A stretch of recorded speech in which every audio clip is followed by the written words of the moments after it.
Stat filler, stat stuffers, triple double, get your ass black duffel. Body bag, body bag, body bag. This rocket gon' fly, now it's popping outside like the top of July. My text flooded with the hunger for a toxic reply. I'm hesitant, I love my brother, but I'm not gonna lie. I'm powered up for real, that shit would feel like swatting a fly. 4 hours and 12 years, nigga, I can divide. Shit, if this is what you want, I'm indulging in the violence. Stand on the tower, running up these hills by the hour. If I drop a gem on these showers, I choose regret now. Still gon' be me with success, but nigga don't get stepped on. Wait in my drum like grains of sand inside an hourglass. Made a concern back in the day where how long I would last. Make a few $1,000 stack with every hour pass. I catch you playing inside my lane and I'ma foul your ass. Please everybody else but myself. All the feels I was myself. Outdone fear, outdone myself. This year you better run yourself. Mask on the babies, mask on the outward, mask in the neighborhood. Sure she shot, but a mask won't hide who you are inside. Look around, the reality's carved in lies. Wipe my ego, dodge my pride. Look myself in the mirror, how many feel like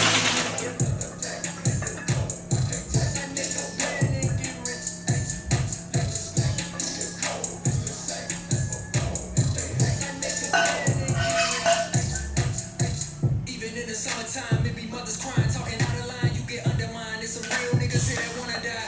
No, stop it, make as much as you can, it ain't no Remind me, all she played is me, no poppy seed. Hardly can speak no English, but counting up the guap we eat. yeah, baby, that's why. Yeah, baby, that's why. Second call is singing, bitch, I'm back on dirty. Never leave the squad on God, I'm Michael Irving. Thirsty AM, she tryna slurp me.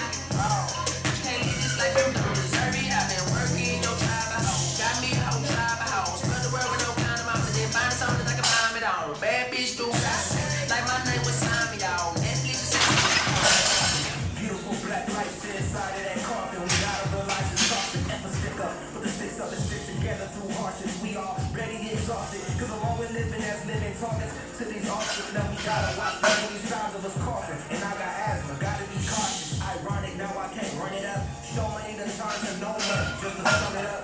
I ain't seen a son in months, but how can I complain when some fathers ain't seen their son in months? Some is stuck overseas, some is stuck 6 feet under us. And even through the downs that we sing, we still sing up. God, I keep that fire on me everywhere.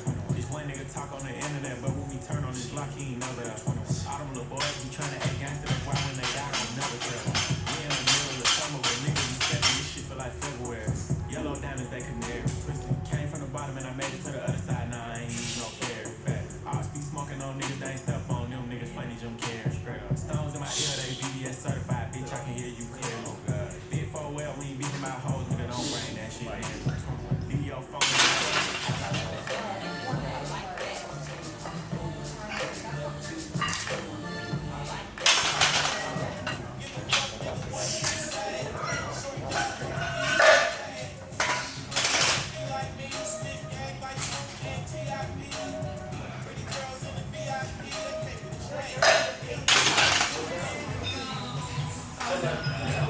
Yeah, so I don't really like the box. You want to fight down this guy like the box. So, you know, that's like, yeah, I guess the making out like,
again.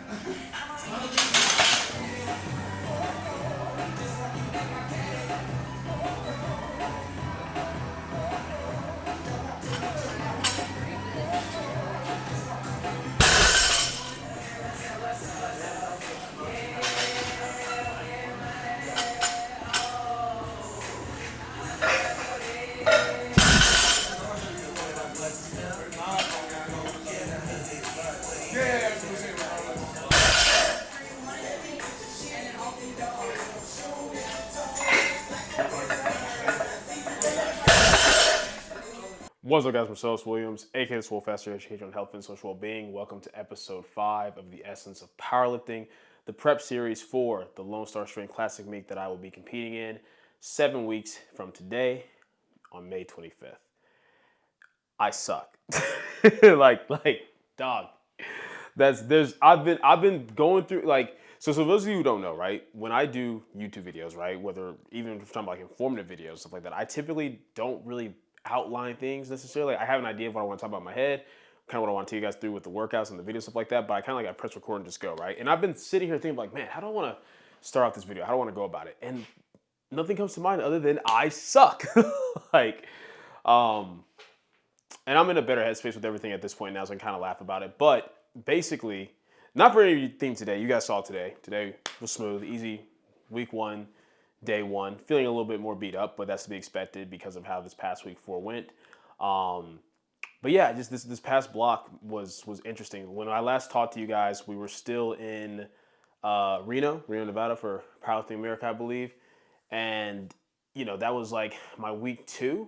So long story short, going into week 3 of last block, things were going well. I hit, I believe, 513 pounds on squat, and that moved really, really well. That's also like the heaviest squat that I've taken for a second to highest exertion week. It's not the heaviest I've taken on a week 3 because I've ran week 3 blocks before where I've also hit more than that. But as far as like with running a 3-week block, that would be the heaviest I've taken on a week 2. And with now running 4-week blocks, it's the heaviest I've taken on a week 3. So basically for being the second heaviest primary of the block, that is the heaviest that I've done as far as the primary before the heaviest primary of the block. So I was really happy with that as far as the squats.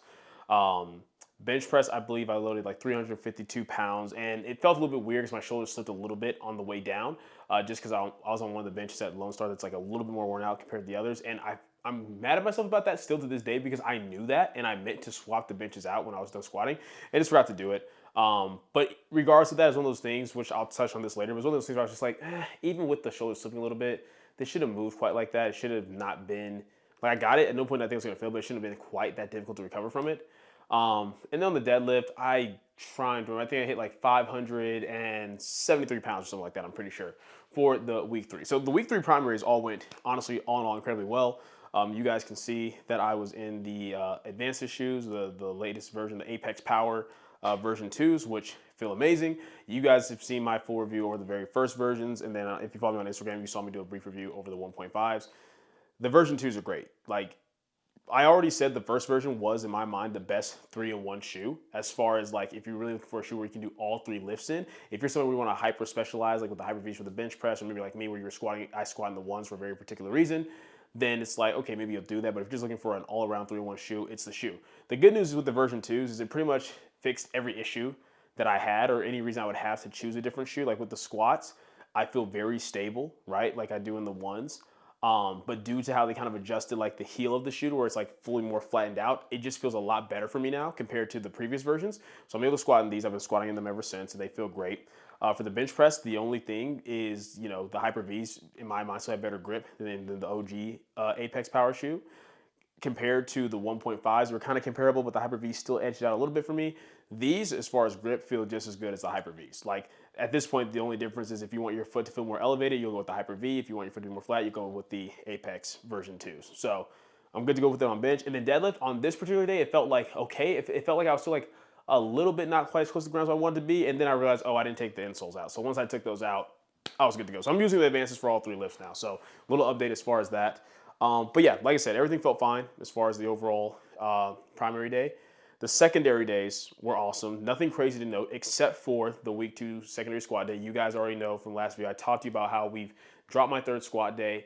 We moved my secondary squat day from my secondary squat and secondary deadlift day from Tuesdays to Wednesday. So that way after Wednesday, it's just Thursday, Friday, then squat again on Saturday to have me feeling better and more primed going into it, as well as the fact that we're now touching consistently doubles on that secondary day so we can keep the intensity where it needs to be to drive the adaptations we need on the primary day. And for the week 3 secondary, I hit 485 pounds for my week 3 double, and it felt amazing. Like, that is the heaviest weight that I've touched on a secondary day going into my final primary day of the block. I've touched more than that on a secondary day when it's like a week 4 secondary and I was riding the fitness off the primary, but in terms of the whole goal of trying to hit heavier on my now week 3 secondaries to set me up for the week 4 primary and then kind of scaling back the week 4 secondary, this is the heaviest that I've done for that, and it felt amazing. And I said it too. I said it like at the start of this block, whether I can't remember if it was on here on the channel or on Instagram. I was like, I will touch 220 or more by my week 3 secondary, and I was able to do it, and it felt so smooth. And the best part is on the week 3, Greg gives me the option of letting it be a single or a double based upon how it feels. But after the first rep, I was like, oh yeah, I've got this for a smooth double, no problem. And it felt amazing. The weight felt good on my back. I felt like I had really good control into the hole. I drove out well, and it's the most confident that I felt going into a week 4 primary, especially for squats, in like 2 years. I kid you, I'm not. Because as you guys are aware, I hit 551 back in 2021, like the later half 2021, and then at like the start of 2022, right around when my daughter was born, I hit 556 pounds on squat. And since then, I have not hit an outright all-time PR single in training. I've PR'd my squat in meet every single year, and I've PR'd my total every year that I've been powerlifting since I started in 2015. So that's great, especially when I account for the fact that, like, okay, well, after 2021, increased my client workload, had a daughter, cut back down to 75 kg. There's different factors that I objectively understand are going to play a role with like where strength kind of was during that period of time. But obviously at this point, I'm used to being a father. I'm used to the client workload that I have. I'm used to being a part of powerlifting now, and I'm no longer a 75. I'm sitting the heaviest I've ever sat around at, walking around like 176, 177 currently, which I'm very happy with. But it's one of those things where it's like, okay, I understand what the circumstances were back then. I acknowledge that, but now with how circumstances are now, I should be able to start building that momentum up again, right? So, like I said, it's that secondary day gave me a lot of confidence going into the week 4 primary. And on the actual week 4 primary itself, I was feeling amazing. My warm-ups were flying. Like, I won't even say, oh, the best my squat has felt in like a couple of years. Probably the best my squat has felt ever, which let me know that, cool, what we're doing is working. My warm-ups were moving great. My last warm-up felt fantastic. When I first hit 551 in training, it was a day where I hit 45 first, and it just flew, and I'm like, yes, I got it, it's there, and I jumped to it and I hit it. So I did the same thing. In hindsight, like I've gotten back in the habit of typically after 4 reds hitting like 230, 235 kgs, like 507, 518 first, and I probably still should have done that, but I can't even blame it on that because the fact of the matter is like I just felt on. I was like, nope, I'm gonna do it. I'm gonna load it. Let's get it done. So I loaded the 562. Felt amazing on my back. Felt great going into the hole. Drive out the hole initially felt good, and then it's this thing where I feel like I hit this wall, felt the bar rolling me a little bit, and I couldn't fight through it. And it was this thing where I was like, it was a weird transition and a weird process mentally, because Carolina Prime Time was probably the last time where whenever I actually like failed something in training where it actually like really got to me, really messed me up, had me feeling upset for a while because I had put quite a bit of pressure on myself going into that meet June of last year. And that of course ended up being my best meet to date, right? But it was one of those things where like in the moment I was really upset about it, and like I was like, yo, there's no way, dog. Like I feel good, I feel strong. There's no way. What's going on? I'll wipe the bar roll. Lowered the rack height, right, by 1. Took it again, but as soon as I hit the hole, I was like, this is stupid. What am I doing? And I had them take it because like there's no way. Like it's just no. If I couldn't get the first time, I'm not getting it the second time, right? But I'm glad I retook it. It was one of those things where I told myself, I'm going to be pissed if I don't retake it, but if I try to retake it and I miss it, I'm not going to be more mad than what I am. And actually, after the retake, I was able to calm down and feel good, which I'm not suggesting people do that. And that's something that I very much have my clients not do. And of course, I was very transparent about my coach about stuff like that. But it was one of those things where I was like really like in my head in the moment. But after I did it, calmed down, took my back down, and I was like, okay, like my back's a little bit toast, so I'm probably going to cut the rest of these back downs to be safe. But I got my first like heavier back down in. And in the moment, I was like, okay, I was upset. Now I'm chilling. Let's focus on getting through the rest of the session, right? That's kind of where my headspace was at. With bench, what we ended up doing the week before, after that 352 primary day, I was told, Brad, I was like, man, let me just go back to pinky on the ring for my comp grip. My current close grip, let me go back to it for my comp grip. Because even though I've, yes, historically hit a lot of my best benches with middle finger, it's never been consistent. Whereas with pinky on the ring, it's always consistent. Either I'm strong enough to get it or I'm not. I can, even if I have like a slight technical misgroove, I'm usually able to fight through it a lot better than what I would with middle finger. Even if I do misgroove really hard where it is a technical issue, it's not going to hit me as hard as like what the middle finger on the ring is, right? So for that week, we went back to pinky on the ring, instantly felt a lot better. So I came in and managed to hit 363, which you guys know. The block before when we were in the Arnold and we had those weird pound plates, I loaded what I thought was 365. Now in hindsight, it was probably heavier than that, and just couldn't quite get it. But 363 moved well, moved much, much better than what the 352 did the previous week. So I was like, okay, cool, feeling good. This block or this past block was supposed to technically be like where I truly push hard, because as a reminder for you guys from like I think the first episode of this series, or maybe it was like the video before that, I talked about the fact that what we're doing this time is instead of hitting my highest exertion lifts a block out, we hit them this past block. This block we're on currently that we started today is just to kind of maintain the fitness that we've built from last block. So then that way the next block, the 3 weeks going into the meet, when the meet lands on week 4, I can really push things hard again, since we've just found that if I push a little bit too hard, even if it's true to the RP or true to the low thresholds, I sometimes don't fully recover the way I need to coming into the actual block building into the meet. So with that being the case, like, okay, let's push the bench today. Loaded 396, just 2.5 over the best I've hit in training, which is 391, and just felt great in my hands, felt good on the way down, but just couldn't quite drive through.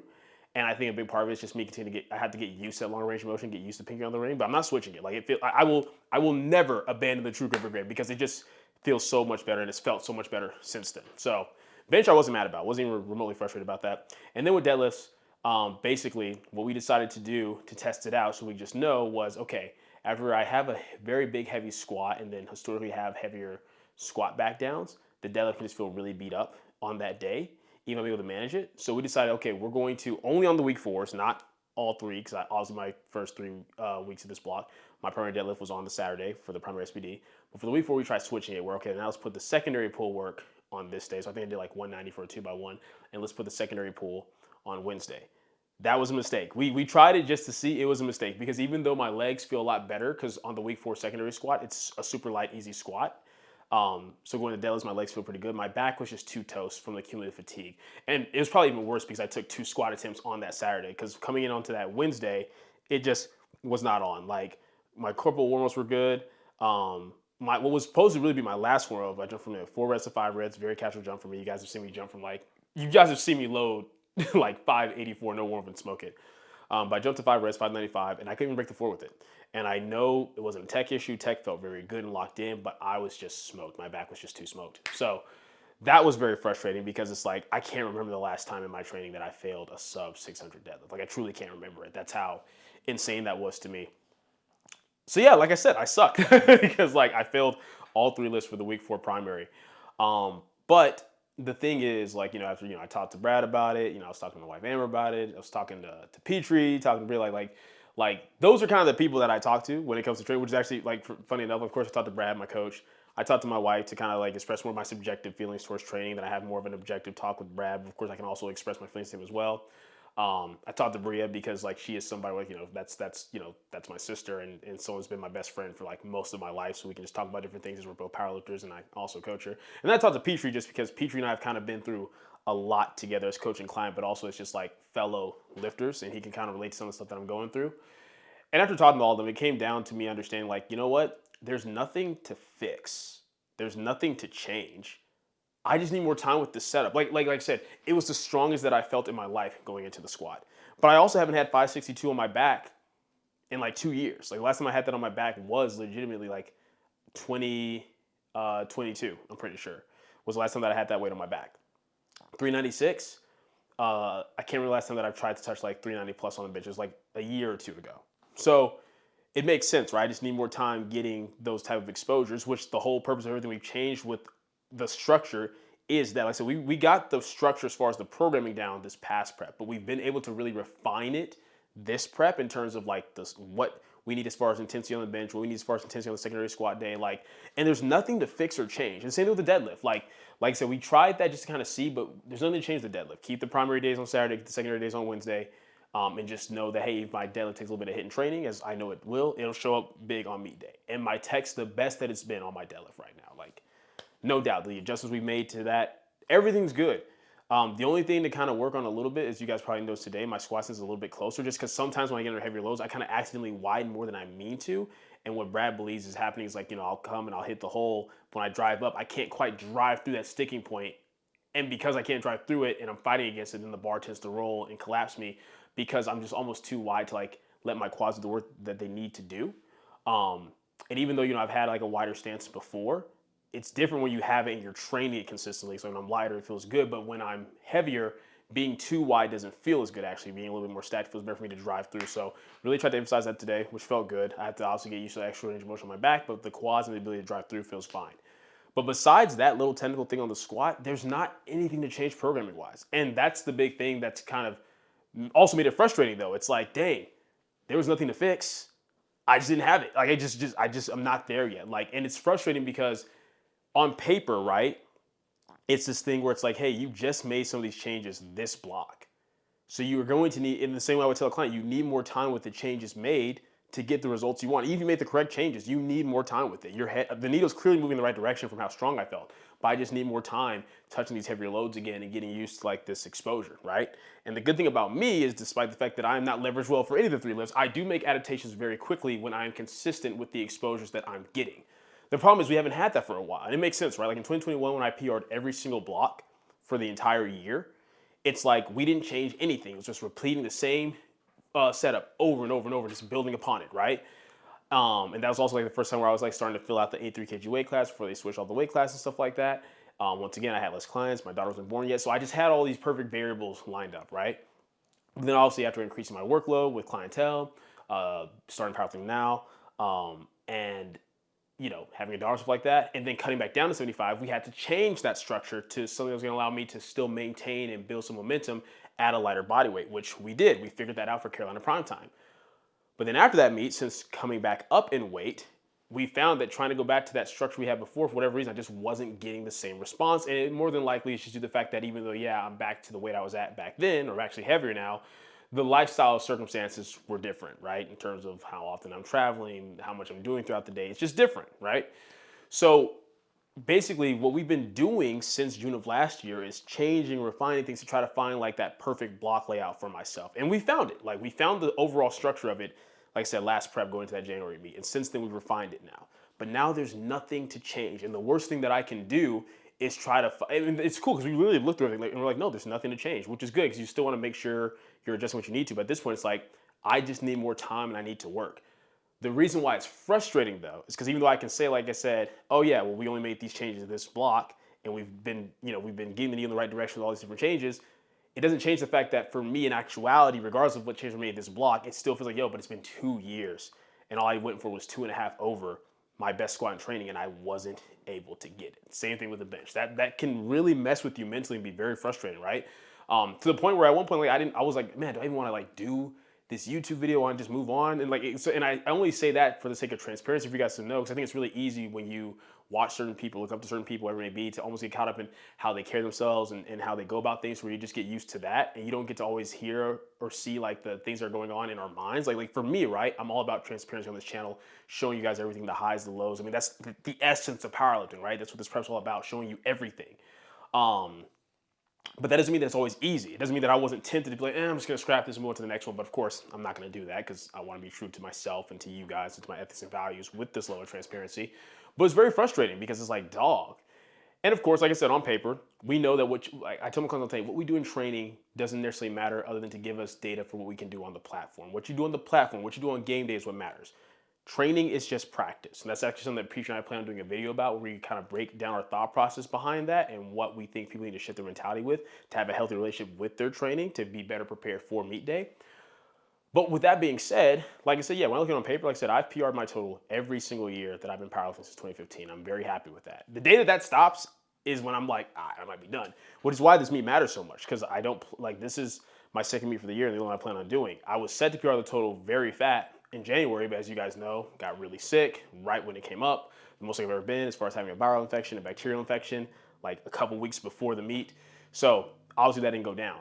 But the cool thing is, even on years where I've had like, a meet that didn't go the way I wanted to, there was always a second meet that went really well. Maybe the first meet of the year went well and the second one didn't go as well, but I've always PR'd the total every single year regardless.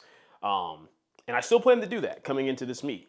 But it's this thing now where it's like, well, dang, I didn't hit the highest exertion loads that I wanted. This block is kind of just, I'm not going to go for those numbers. I'm going to go for less just to kind of maintain the fitness and then have to like bank on being where I need to be come meet day. And the reason why it's frustrating is because I'm not so much worried about PRing the total. I know that I could technically go in and sandbag some things and still PR my total. I can put up a 705, 710 total, but that's not what I want. I want to put up a total that will allow me to have fun battling it out with, both Brian's, with Josh, with JD, with Michael. You know what I'm saying? That's what I want. And the reason why it can be very frustrating for me is, aside from even just, those that I just named that I coach in general, it's this thing where as a coach, when you're able to critically think and to problem solve, when you work with the amount of lifters that I work with, you're working with 85 different lifters, like at any given point in time, and when you've worked with over like 300 plus lifters, and with all of them being able to help them make progress consistently and steadily, even if they've had some downtimes due to like, injury or life circumstances, the vast majority of the time when they're making progress, but for you, it feels like the opposite, where it's like you have these spurts of progress, but the vast majority of the time it feels like you kind of been in the same spot, which is how it's kind of felt for me a little bit the past 2 years, as far as my training, not my meets. Once again, I've PR my total every meet. I'm not taking away from that. But as far as feeling like I had that same momentum of just building and building block to block, macro cycle, I haven't had that in a while. And it's been it's been kind of frustrating because you feel like you got it, like you can taste it, you're right there, right? That's how I felt this past block leading into it. And with not having hit those numbers, even though I know the needles move in the right direction, it's like it's a big hit to the ego and a big hit to the motivation. You know what I mean? Like today was interesting because it's the first time where, don't get me wrong, I've had days where I don't feel like going to the gym as far as getting up and driving or like post a long day of work, whatever it may be. But whenever I'm at the gym, I'm happy to be there. I'm happy I've trained. Today was the first time I think in my life where I trained, and when I was done, it's like, okay, I'm glad that I did what I was supposed to do, but I didn't necessarily enjoy the training, which is a very weird feeling for me. Like despite like y'all would probably think, as long as I've been not just proud of, but working out, right, that I would have times where I wasn't enjoying training or wasn't fun. But no, even when training's been frustrating or when it's been hard or when it's not going the way I want, I've still always found enjoyment in the training itself. Today was the first day where I didn't. I was like, I'm just here to do what I'm supposed to do and keep it moving. That's it. But I know that's just a very temporary feeling because of the emotions of, coming off of this past week 4 and everything I've been feeling that I just expressed to you all right now, right? That's all it comes down to. That's why I feel that way. But at this point, the silver lining is, with me knowing there's no programming changes to make, with me knowing that I am walking around the heaviest that I've been, and that everything is set up for me to be the strongest that I've ever been, I just have to work. That's it. Like, and it sucks. It's frustrating because in a weird way, knowing there's nothing to change or adjust is almost kind of weird, because it's nice when it's like, okay, this didn't work out, but we can try this change or this change, and maybe it gets things moving. But when you've done all the changes and you've got the layout and you're just like, you just got to work.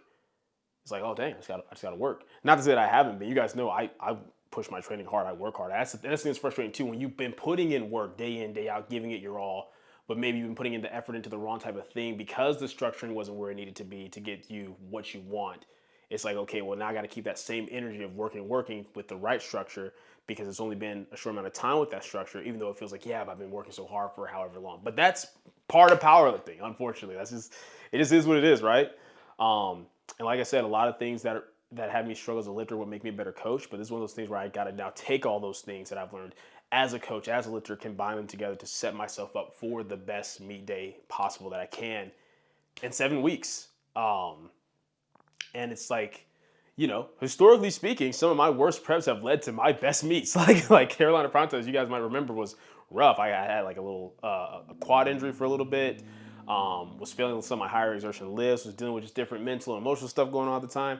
And yet it was the best meet that I had, where I totaled, 700 kg, at sub 75 kg, freaking got my 500 plus dots. It was the best meet I've had so far. And I want this meet to surpass that, and it still can, but I just gotta lock in and keep working. And I have to do what I need to do despite how I'm feeling right now, knowing those feelings are temporary. And I just got to keep putting in the same effort and energy that I have been, right? So at the end of the day, I love this, man. I care about it. I'm very passionate about my training still. Like, even though I maybe objectively don't have to be, I can just kind of sit back and be like some of these other coaches where I just coach and just focus on my clients' progressions like that. That's just not me, man. Like, at the end of the day, I didn't get involved in powerlifting originally to coach. I'm very grateful for the coaching. It's how I make a full-time living to provide for myself, my family. I love the connections I've made through it. I wouldn't change it or want to do anything else. But I got involved in powerlifting to powerlift, right? And I care about continuously getting stronger, getting better, and making progress. So, with that being said, that's what I'm gonna do. Like I said, I just wanted to do this because if I would have put the video together with everything else, with all the different training I was showing, it would have just been another super long video. I just put out an hour-long video over the Powerlifting America recap. It would have been another super long video just for you guys to, like, you know, see the build-up and see some of the fails, which I still showed you on this video anyway, but you would have gone through all that. Then for me to talk about how I felt about all of it, it just would have been a super long video. So I'm like, let's not waste the people's time. Let's be transparent. Let's show what happened. Let's talk about what happened. And then let's keep moving from there. That's what we're gonna do. That's what I'm gonna do. Because at this point, my only other choice is that or quit, and I ain't gonna do that. You know what I mean? Even when I may have those moments, I'm like, because I've had it. Like, this is the first time where I've really been like, yo, dog, like, what am I doing? You know what I mean? But we're gonna keep at it, and you know, regardless the ups and downs, to God be all the glory anyway. And I think it's just gonna be that much sweeter when I come in on the platform and still do what I need to do, because I have every intention of doing so. But yeah, that's it for the video. I know it's kind of a different type of episode. I'm hoping that there aren't going to be any more episodes like this. But like I said, I just want to give you guys all that transparency. But yeah, that's it for the video. Hope you guys enjoyed it. If you did, go ahead and leave a comment down below. Let me know what you did. If you're not, leave a comment down below. Let me know what can get better. Like the video, share, subscribe. Keep it simple, specific, scientific. I'll catch you guys later.